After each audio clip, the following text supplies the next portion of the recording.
انسانوں سے پہلے زمین پر جنات آباد تھے۔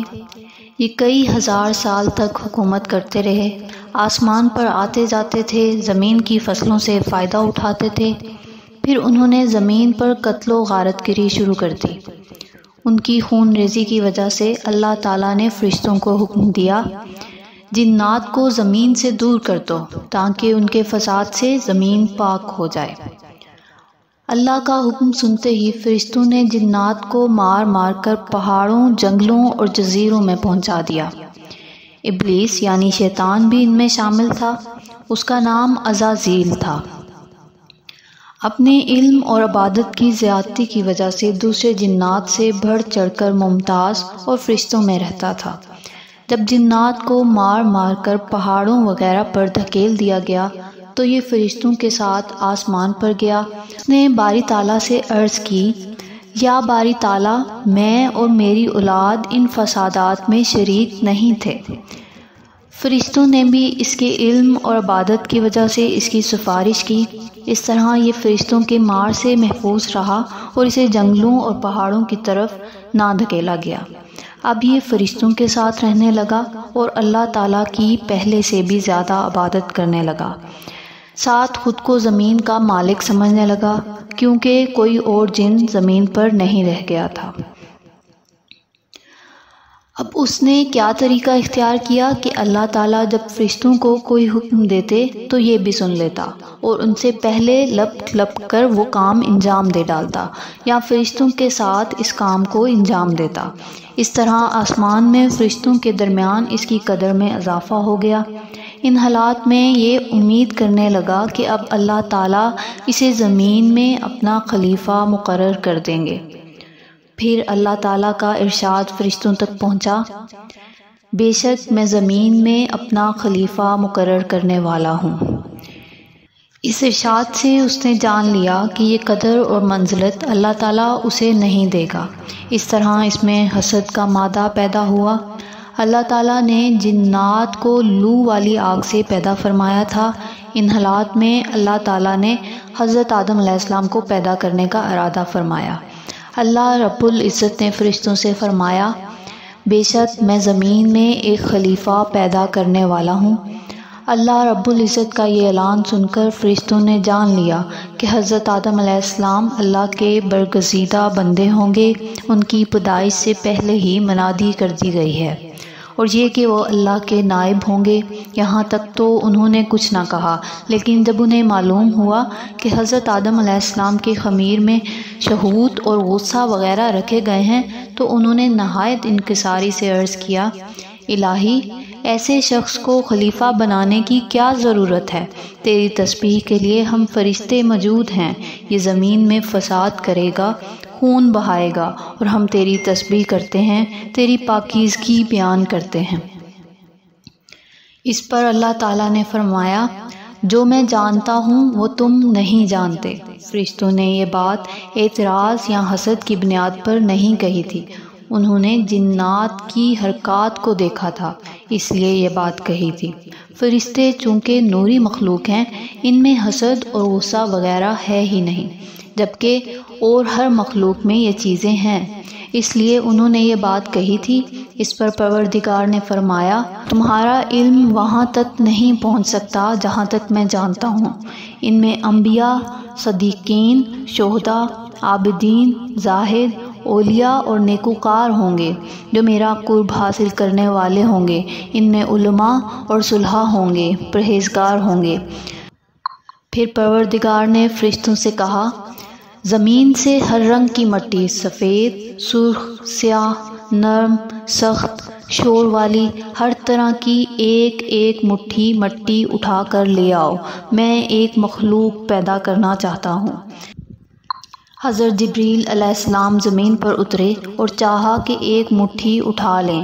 اس وقت زمین نے پوچھا، آپ کس لیے یہ مٹی اٹھا رہے ہیں؟ حضرت جبریل علیہ السلام نے جواب میں کہا، حق تعالیٰ اس سے ایک مخلوق پیدا کرے گا، وہ زمین پر رہے گی، اس میں نیک بھی ہوں گے اور بد بھی، ان کے واسطے ثواب اور عذاب ہوگا۔ اس پر زمین نے کہا، میں اللہ تعالیٰ کی عزت کی پناہ پکڑتی ہوں، تو مجھ سے مٹی نہ اٹھا، کیونکہ کچھ لوگ نافرمانی کی وجہ سے جہنم میں جلیں گے۔ حضرت جبریل علیہ السلام نے زمین کی فریاد سنی تو واپس لوٹے اور عرض کیا، الہی، زمین تیری عزت کی پناہ چاہتی ہے، میں تیرے نام کی عزت سے مٹی نہ اٹھا سکا۔ اس پر حق تعالیٰ نے حضرت میکائیل علیہ السلام کو بھیجا، وہ بھی اسی طرح واپس آ گئے۔ ان کے بعد اللہ تعالیٰ نے حضرت اسرائیل علیہ السلام کو بھیجا، انہوں نے زمین کی بات نہ سنی اور بولے، میں اللہ تعالیٰ کے حکم کو تیری مرضی پر نہیں چھوڑ سکتا۔ موت کے فرشتے مٹی لے آئے تو اللہ تعالیٰ نے فرمایا، میں روحوں کو قبض کرنے کا کام تیرے سپرد کرتا ہوں۔ اب اللہ تعالیٰ نے حکم دیا، اس مٹی کو زمین پر ایک خاص جگہ رکھو۔ اللہ تعالیٰ کی نشاندہی پر مٹی وہاں رکھ دی گئی۔ یہ جگہ خانہ کعبہ کہلائی، یعنی بعد میں اسی جگہ خانہ کعبہ بنایا گیا۔ اب اللہ تعالیٰ نے اس جگہ پر 40 روز تک بارش برسائی۔ فرشتوں نے اللہ تعالیٰ کے حکم سے اس مٹی کو گارا بنایا، پھر اس گارے کو خشک کیا گیا جیسا کہ کمہار برتن خشک کرتا ہے، پھر وہ برتن آواز دیتا ہے۔ اب اس گارے سے اللہ تعالیٰ نے حضرت آدم علیہ السلام کا خوبصورت قالب بنایا۔ فرشتے اس قالب کو دیکھ کر حیران رہ گئے، اس کے ارد گرد چکر لگانے لگے۔ ابلیس بھی اس قالب کو دیکھنے کے لیے آیا۔ دیکھنے کے بعد اس نے حیرت زدہ انداز میں کہا، یہ جسم اندر سے خالی ہے، اس میں جگہ جگہ خلل ہیں۔ وہ قالب 40 سال تک یوں ہی پڑا رہا۔ تب اللہ تعالیٰ نے روح کو حکم دیا، اے روح، اس جسم میں داخل ہو جا۔ جب روح اللہ رب العزت کے حکم سے اس بدن میں سر کی طرف سے داخل ہوئی تو جہاں جہاں تک روح پہنچتی گئی وہ خاکی بدن جو پہلے ٹھیکرے کی طرح تھا، گوشت پوست اور ہڈی کا بنتا چلا گیا۔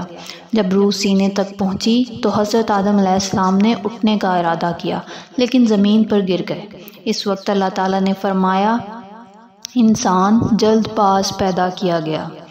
اسی حالت میں آدم علیہ السلام کو چھینک آئی تو اللہ تعالیٰ کی طرف سے انہیں الہام ہوا۔ اس الہام کی بدولت انہوں نے کہا، الحمدللہ، یعنی سب تعریفیں اللہ کے لیے ہیں۔ اس کے جواب میں پروردگار نے فرمایا، یا رحمک اللہ، یعنی اللہ تیرے حال پر رحم کرے۔ پھر اللہ کے حکم سے ایک فرشتہ ایک جوڑا لایا، وہ خوب سجا ہوا تھا۔ حضرت آدم علیہ السلام کو وہ جوڑا پہنا دیا گیا، یعنی انہیں عزت کے تخت پر بٹھا دیا، اور وہ دن جمعۃ المبارک کا دن تھا۔ حضرت آدم علیہ السلام کے سارے بدن میں روح پھیل گئی تو اللہ تعالیٰ نے انہیں حکم دیا، فرشتوں کے پاس جاؤ اور انہیں السلام علیکم کہو، پھر دیکھو وہ کیا جواب دیتے ہیں۔ آدم علیہ السلام یہ حکم پا کر فرشتوں کی طرف گئے اور ان سے کہا، السلام علیکم۔ وعلیکم السلام ورحمۃ اللہ وبرکاتہ۔ اس پر اللہ تعالیٰ نے فرمایا، یہی کلمات ہم نے تیرے اور تیری اولاد کے لیے مقرر کر دیے۔ اب رب العزت نے ان کی کمر پر اپنا دایاں ہاتھ پھیرا تو ان کی پشت سے جس قدر نیک بخت لوگ قیامت تک پیدا ہونے تھے ان کی صورتیں حضرت آدم علیہ السلام کو دکھائیں۔ پھر دوسرا ہاتھ ان کی کمر پر پھیرا تو جتنے بدبخت لوگ قیامت تک پیدا ہونے تھے انہیں آدم علیہ السلام کو دکھا دیا۔ آدم علیہ السلام نے اپنی اولاد کی صورتیں دیکھیں تو ان میں بڑا فرق نظر آیا۔ ان میں خوبصورت، بدصورت، دولت مند، مفلس، لمبے قد والے، چھوٹے قد والے، اندھے، لولے، لنگڑے، غرض ہر طرح کے انسان تھے۔ اب اللہ تعالیٰ نے تمام انسانوں کی روحوں کو جمع فرمایا اور ان سے عہد لیا، بتاؤ کیا میں تمہارا پروردگار نہیں ہوں؟ سب نے ایک زبان ہو کر کہا، بے شک تو ہمارا رب ہے، ہم سب گواہ ہیں۔ اس عہد کو میثاق کہتے ہیں۔ یہ عہد اس لیے لیا گیا کہ قیامت کے دن بنی نوع انسان یہ نہ کہنے لگیں ہم تو اس سے بے خبر تھے۔ اس عہد میں انسانوں سے کہلوایا گیا، ہم صرف اللہ کی عبادت کریں گے اور کسی کو اس کا شریک نہیں بنائیں گے۔ حضور اکرم صلی اللہ علیہ وآلہ وسلم فرماتے ہیں، جب پروردگار عالم نے آدم علیہ السلام کی اولاد نکالی تو اس طرح نکلی جیسے کنگھی کرنے سے بال کنگھی کے اندر ہو جاتے ہیں۔ اس میثاق میں فرشتے بھی گواہ ہیں۔ حضرت عمر رضی اللہ تعالیٰ عنہ سے روایت ہے کہ حضرت محمد صلی اللہ علیہ وآلہ وسلم نے فرمایا، اللہ تعالیٰ نے آدم علیہ السلام کو پیدا کر کے ان کی پیٹھ پر ہاتھ پھیرا تو ان کی نسل نکلنے لگی۔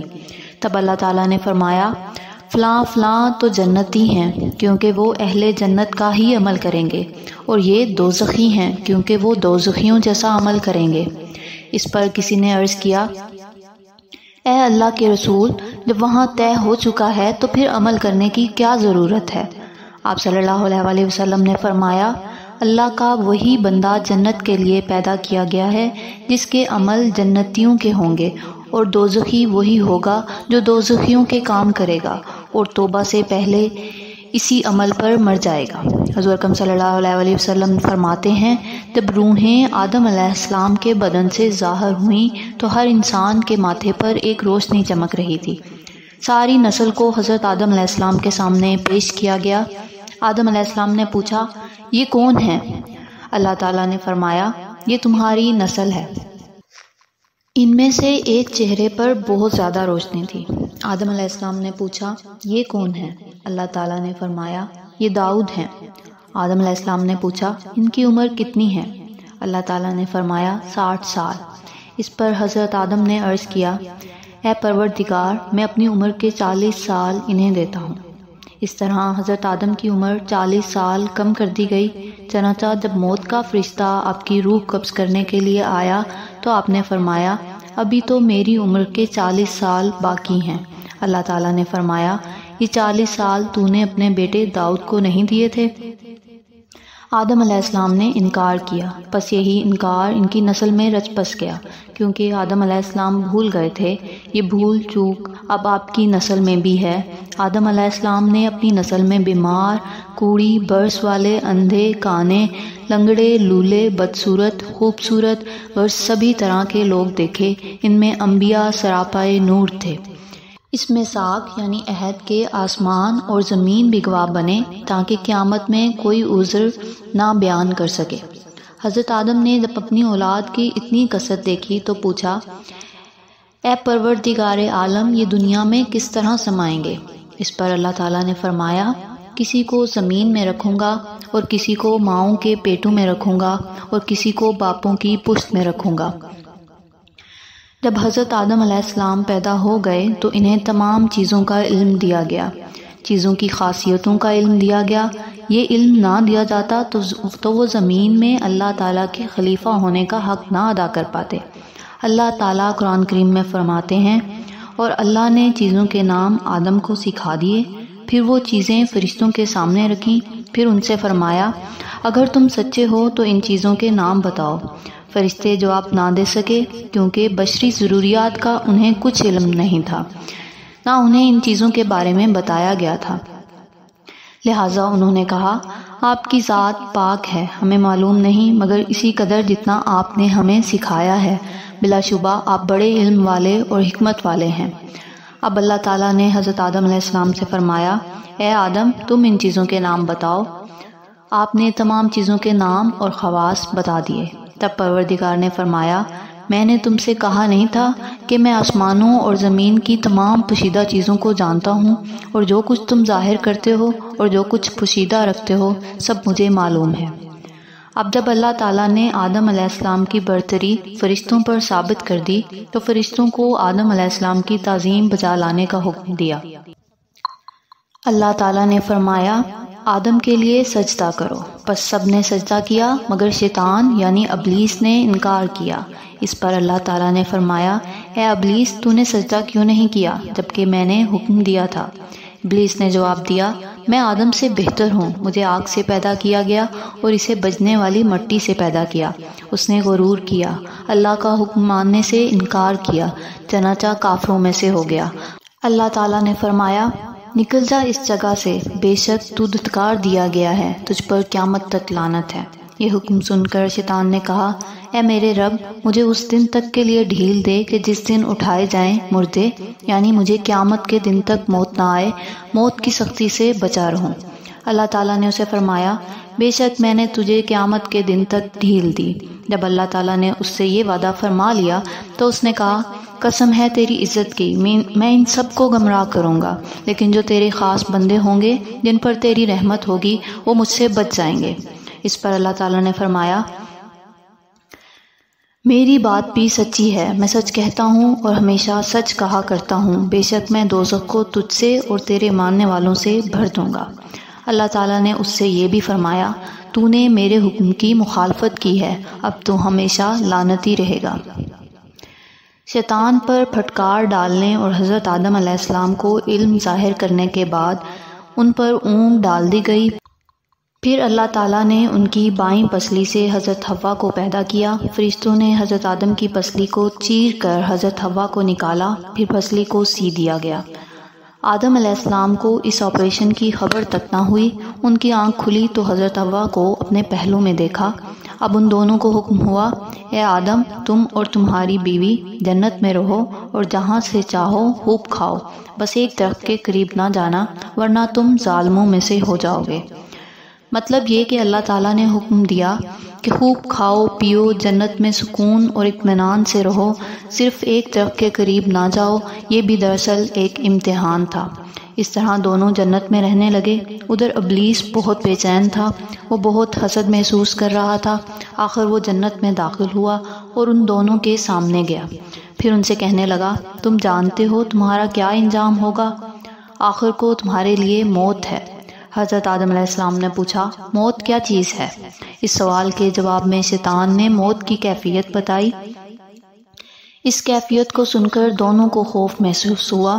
اب شیطان نے کہا ایسی کیفیت سے محفوظ رہنے کے لیے اس درخت کا پھل کھانا ہوگا، پھر تم پر موت نہیں آئے گی۔ اسی درخت کے پھل کو کھانے سے اللہ تعالیٰ نے انہیں روکا تھا، اسی لیے حضرت آدم علیہ السلام نے اس کا پھل کھانے سے انکار کر دیا۔ اس پر شیطان نے قسم کھا کر کہا بے شک میں تمہارا خیر خواہ ہوں۔ آدم علیہ السلام نے اس کی قسم پر اعتبار کر لیا اور اس درخت کا پھل کھا لیا۔ اس پھل کے کھاتے ہی دونوں کا لباس اتر گیا۔ پہلے دونوں ایک دوسرے کے بدن کو نہیں دیکھ سکتے تھے، اب دونوں کو ایک دوسرے کا بدن نظر آنے لگا۔ اب دونوں درختوں کے پتوں سے اپنا بدن چھپانے لگے اور بدحواسی میں ادھر ادھر بھاگنے لگے۔ اس وقت اللہ تعالیٰ نے فرمایا اے آدم میں نے تمہیں جنت بخش دی تھی، صرف ایک درخت کا پھل کھانے سے منع کیا تھا، اب تم یہاں سے زمین پر اتر جاؤ، وہاں ٹھہرو۔ اس طرح حضرت آدم اور حضرت حوا کو زمین پر اتارا گیا۔ آپ کے ساتھ حجر اسود تھا اور جنتی درختوں کے پتے تھے۔ ان پتوں کو زمین پر پھیلا دیا گیا، ان سے خوشبودار درخت پیدا ہو گئے۔ جنت سے نکلنے کا حضرت آدم علیہ السلام اور حضرت حوا کو بہت رنج تھا۔ وہ زمین پر آنے کے بعد بہت روئے۔ حضرت ابن عباس کی ایک روایت میں ہے حضرت آدم علیہ السلام اپنی توبہ کے غم میں 200 سال تک روتے رہے۔ اس بارے میں مختلف روایات ہیں کہ آپ کتنا عرصہ تک روتے رہے۔ آخر اللہ تعالیٰ کی طرف سے یہ ہدایت آئی کہ ان الفاظ میں دعا مانگیں اے ہمارے رب، ہم نے اپنے نفسوں پر ظلم کیا، اگر تو ہمیں نہ بخشے اور ہم پر رحم نہ کرے تو ہم ضرور خسارہ پانے والوں میں سے ہو جائیں گے۔ حضرت عمر رضی اللہ تعالیٰ عنہ سے روایت ہے کہ حضور نبی کریم صلی اللہ علیہ وسلم نے ارشاد فرمایا آدم علیہ السلام سے جب گناہ سرزد ہوا اور اللہ تعالیٰ کا عذاب نازل ہوا تو توبہ کے سلسلے میں بہت پریشان تھے۔ ایسے میں انہیں یاد آیا کہ جس وقت اللہ تعالیٰ نے انہیں پیدا کیا تھا تو اس وقت انہوں نے اپنا سر عرش عظیم کی طرف اٹھایا تھا۔ آپ نے وہاں لکھا پایا تھا لا الہ الا اللہ محمد الرسول اللہ۔ تب آپ نے حضور نبی کریم صلی اللہ علیہ وسلم کے واسطے سے دعا کی۔ اللہ تعالیٰ نے جاننے کے باوجود پوچھا آپ کو ان کے بارے میں کیسے معلوم ہوا؟ جواب میں آدم علیہ السلام نے فرمایا میں نے پیدا ہونے کے بعد عرش عظیم پر آپ کے نام کے ساتھ ان کا نام دیکھا تھا۔ اللہ تعالیٰ نے فرمایا محمد صلی اللہ علیہ وسلم تیری اولاد میں سے سب سے آخری نبی ہوں گے۔ حضرت عائشہ صدیقہ رضی اللہ تعالیٰ عنہ فرماتی ہیں کہ حضرت صلی اللہ علیہ وسلم نے فرمایا آدم توبہ کے وقت کعبہ کے سامنے کھڑے ہوئے، پھر 2 رکعت نماز ادا کی، پھر دعا کی تو پروردگار عالم نے توبہ قبول کر لی اور فرمایا میں نے تجھے بخش دیا۔ اس وقت بی بی حوا جدہ میں تھی۔ حضرت آدم علیہ السلام توبہ قبول ہونے کے بعد میدان عرفات میں آئے، حضرت حوا بھی وہیں آ گئیں۔ رنج اور غم اور مسلسل رونے کی وجہ سے ان کے رنگ سیاہ ہو گئے تھے، ایک دوسرے کی پہچان تک نہ رہی تھی۔ حضرت جبرائیل علیہ السلام نے تعارف کرایا اور اسی لیے اس میدان کا نام میدان عرفات مشہور ہو گیا۔ حضرت آدم علیہ السلام اور حضرت حوا کی توبہ قبول ہو گئی، پھر انہیں اطمینان ہو گیا، وہ سکون کی زندگی بسر کرنے لگے۔ اب ان کے ہاں اولاد پیدا ہونے لگی، ان کے ہاں بچے جوڑوں کی صورت میں پیدا ہونے لگے۔ جس بھائی کے ساتھ بہن پیدا ہوتی دوسرے جوڑے سے اس کا نکاح کر دیا جاتا۔